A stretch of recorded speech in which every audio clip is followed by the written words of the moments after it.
Timnas Indonesia harus puas bermain imbang 0-0 menghadapi Palestina di Stadion Gelora Bung Tomo pada 14 Juni 2023. Pelatih Timnas Indonesia Shin Tae-yong memasang formasi 4-3-3 dengan menempatkan Dimas Derajat dan Yaakob Sayuri di lini depan serta Rafael Struijk yang merasakan debut perdananya.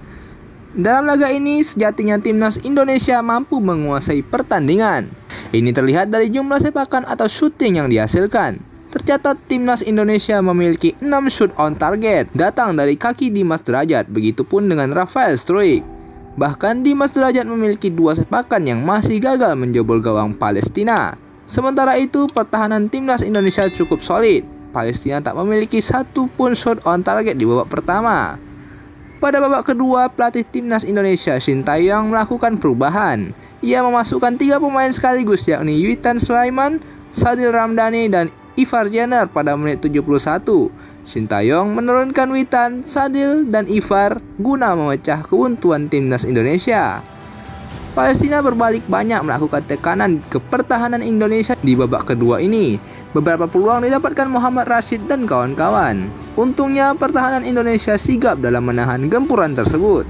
Indonesia juga memiliki berbagai peluang emas, salah satunya dari Yaakob Sayuri yang sayangnya masih dapat digagalkan oleh bek Palestina. Alhasil laga berakhir dengan skor imbang tanpa gol. Dalam laga ini, debut Rafael Struijk yang langsung mencicipi starting 11 terbilang apik. Ia menjadi pemantul yang mumpuni bagi lini depan timnas. Beberapa tusukan dan pergerakannya membuat Palestina beberapa kali melakukan pelanggaran terhadapnya. Ivar Jenner juga merasakan debutnya dari bangku cadangan, namun masih mencari chemistry di dalam tim sebab ia baru turun pada babak kedua. Finishing menjadi PR bagi Timnas Indonesia sebab di laga selanjutnya bakal dihadapi ujian berat dengan menghadapi juara dunia Argentina.